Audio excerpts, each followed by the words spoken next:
serie de agradecimientos, un tren de agradecimientos. Por lo pronto, nada, muchas gracias a todos por estar. La verdad, emociona ver esta sala llena con tanta gente querida y tanta gente también desconocida que se acercó a escuchar qué teníamos para decir sobre este libro que compilamos. Por otro lado, agradecer también a Leandro Salgado, de Letra Viva, a Romina Berger por esta exquisita tapa y su numerología, a Carla Quilanti también, que está ahí con la cámara en mano, por su ojo, siempre detrás del lente, y el diseño de los flyers y los videos y todo su multimedia. A Viviana Rosenby, que está por ahí, por su gestión, muchas gracias. Y a Miguel Viñani de La Manzana de las Luces también, por su gestión. Y bueno, y por supuesto a Natalia, ¿no? Por este deseo, como introducía acá Nicolás, este deseo arrollador, que en el primer libro que sacamos fue como una invitación, ¿no? A subirme a ese tren, que era un poco el de ella, pero que yo siento que ya es el mismo, ¿no? La máquina de escribir, el cual locomotora nos tiene a los dos como maquinistas. Y sí, claramente tuve que pararla porque ya estaba pensando el tercero y yo todavía no me había hecho la imagen de presentar ¿no?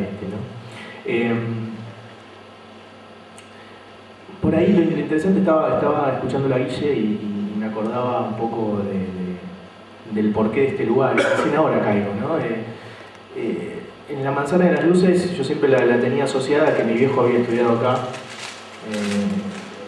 como parte cuando era sede de la UBA, ¿no?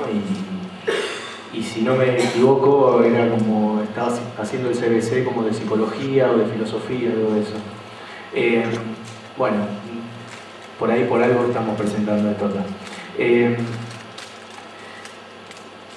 Cuando Nati habla de esta hermandad, a mí me gusta nombrarla como, de alguna manera, que yo soy el editor de su deseo, ¿no? Porque ella propone, ¿no? Viene una catarata de deseo y yo de alguna manera soy el cauce, ¿no? Un río, ¿no? Vienen las cataratas del Iguazú y, ¿no? El río Iguazú va en ese sentido, ¿no? En esta lógica creo que combinamos bastante, ¿no? Por lo visto mi forma de ser tiene que ver con esto, me gusta de alguna manera editarte. ¿Qué le vamos a hacer? Y en este ida y vuelta, yo a veces, ya sí en carácter más cómico, digo que ella es la chispa y yo sería la mecha. No sabemos qué sería la bomba todavía, faltaría un 3 ahí. Bueno, en este tercer libro, como ya lo contaba un poco Nati, decidimos un poco ampliar la propuesta del libro anterior, que era más sobre la escritura, ¿no? Y la literatura, y qué tenía el psicoanálisis para decir en relación a lo escrito, a el arte en general. Bueno, dije, buenísimo, yo vengo pensando mucho sobre la música del psicoanálisis, este libro también me calza, bárbaro, ¿qué tenemos para decir? A partir de ahí obviamente viene digamos, la tarea de a qué autores convocar, y también la espera de los textos, porque me parece que por ahí lo interesante del trabajo del compilador en este caso es no tanto escribir en el texto que uno puede o no escribir en el libro, sino esto de, bueno, recibir eso que uno le propone al autor, y al fin y al cabo de alguna manera es un regalo y es un don. Y en este sentido me parece que hemos recibido textos muy ricos y que estamos muy contentos de que hayan sido escritos así y que hayan podido participar de esta compilación. Así que, bueno, nuevamente gracias por habernos donado estos textos. Esto que también planteaba Nico del libro como objeto artístico, al ampliar esta cuestión al arte, no podíamos entonces dejar de prestarle una atención supina a la tapa, al color. Me acuerdo que, bueno, estuvimos toda una tarde con Leandro fijándonos si el color, cómo iba a salir, porque el texto anterior salió como un poco apagado, entonces había que subirle la gama y cuestiones que saben los diseñadores y yo no tanto. Y por otro lado también la imagen de tapa, ¿no? Si de alguna manera algo resonaba en relación al cuerpo, tenía que haber un cuerpo en la tapa, de qué manera, ya habíamos pensado y ya teníamos la idea de convocar la Romina, pero bueno, había que hacerla entonces, ¿no? Dibujar este cuerpo en números, bueno, todo eso de alguna manera me parece que terminó de generar o de crear un objeto que además de lo escrito en sí es un objeto bello, ¿no? Un poco como proponía acá Silvano, ¿no? Hay algo de bello ahí. De hecho hasta el título, ¿no? El título, tuvimos muchos, hay un montón de títulos que no pueden decirse porque fueron más bien propuestos casi en joda, porque en un momento ya teníamos el libro ya a punto de ser impreso y no teníamos el título, no habíamos decidido el título. Yo tenía la intención de que ya estaba, ¿no? Era el arte de desescribir, pero no, en realidad no iba el arte de desescribir. Si la idea era que este fuera el segundo de la máquina de desescribir, la máquina de desescribir tenía que estar y no podía ser el arte de desescribir. Además, no se entendía, parecía que fuera el arte de la escritura. En un momento se pasó por otro título que por ahí nos había gustado y al final dijimos, bueno, pero el arte de lo real, claro, todos los textos atraviesan el tratamiento que hace el arte de lo real, entonces es el arte de lo real. Claro, ¿cómo no se nos ocurrió antes? Bueno, qué sé yo, no se nos había ocurrido antes.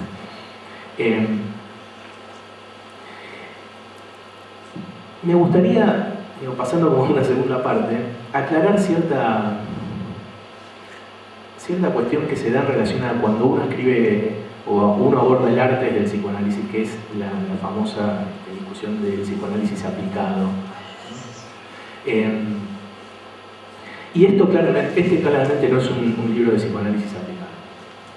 No solamente porque los autores son analistas y de alguna manera ejercen la clínica cotidiana, sino porque además en todos los textos hay una enseñanza clínica. Tampoco no es un manual para abordar lo real. O sea, si estaban esperando esto, si cuando pagaron sus 150 pesos por el libro dijeron acá ya está, tengo el manual, ya sé qué hacer cuando me angustio. No, este no es un manual para abordar lo real. Los reyes son los padres.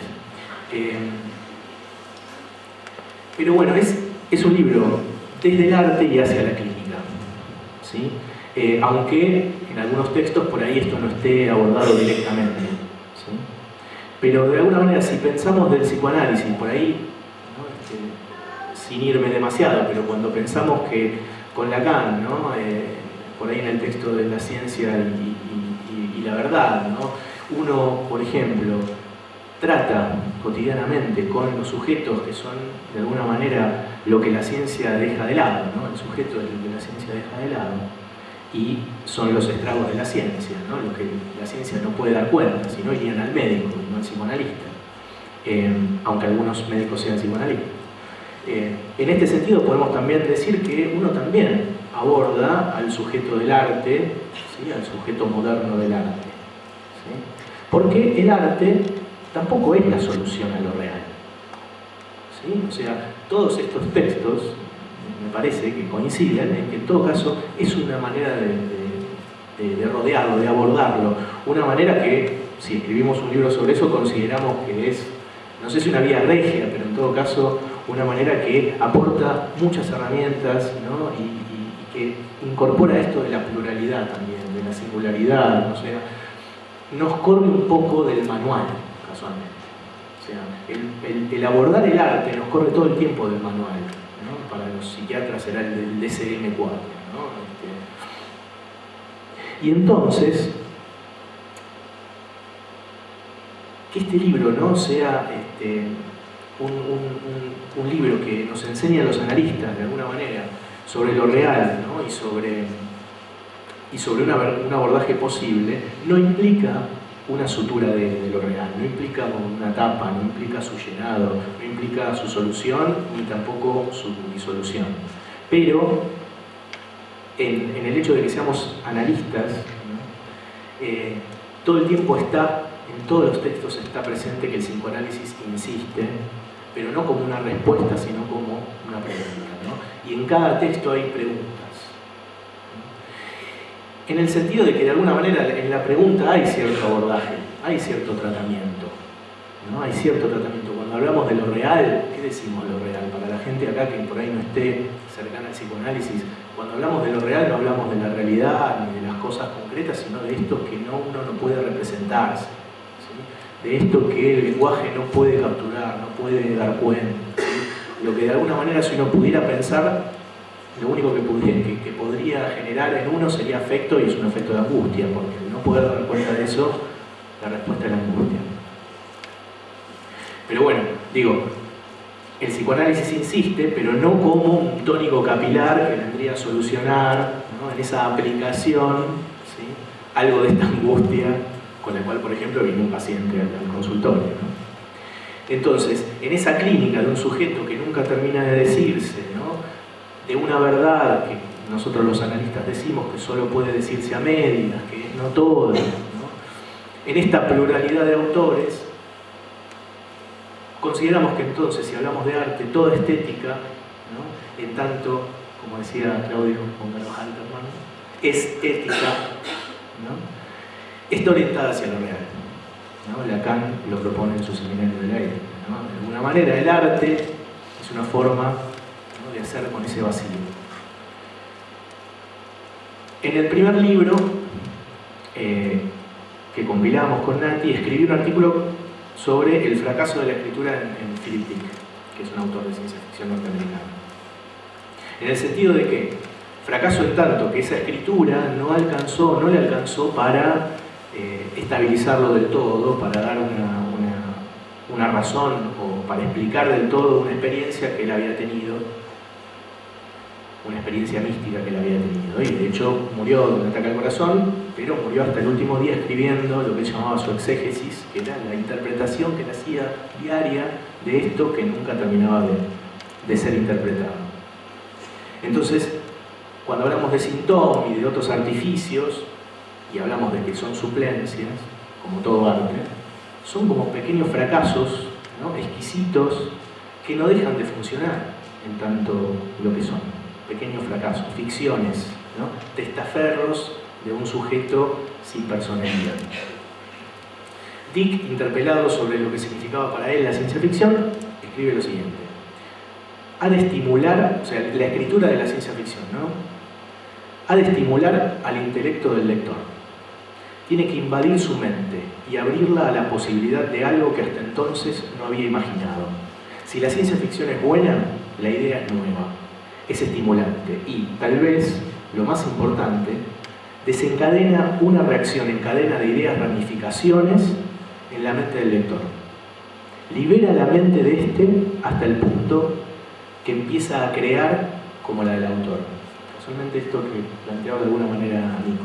Siempre estamos en sintonía. Tenemos que hacer un dúo, claramente. No sé si Simon and Garfunkel o... Pero, sí, bajando de la ciencia ficción, Cortázar mismo, casualmente el otro día, releyendo la Rayuela, le hace decir a Morelli, que era esta especie de alter ego que elaboraba o hacía elaboraciones sobre la escritura, y le hace decir a Morelli lo siguiente, dice: ¿quién está dispuesto a desplazarse, a desaforarse, a descentrarse, a descubrirse? Me pregunto si alguna vez conseguiré hacer sentir que el verdadero y único personaje que me interesa es el lector, en la medida en que algo de lo que escribo debería contribuir a mutarlo, a desplazarlo, a extrañarlo, a enajenarlo. Cualquier similitud con la clínica psicoanalítica, ¿no?, me parece que de eso estamos hablando cuando decimos que el arte, ¿no?,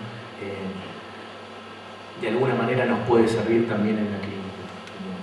Esto no quiere decir que si ustedes no son psicoanalistas no puedan comprar el libro y no les pueda interesar. Y bueno, digo, y cerrando, ¿no?, es por eso que el psicoanálisis puede pensarse como un arte de lo real. Pero hay que tener cuidado, los analistas no somos artistas. Somos artesanos, o me gusta pensarnos como artesanos. ¿Por qué? Porque de alguna manera prestamos una técnica, ofrecemos una espacio técnico, pero el artista en todo caso, si lo podemos pensar como tal, va a ser el analizante, no el paciente. No, nada más.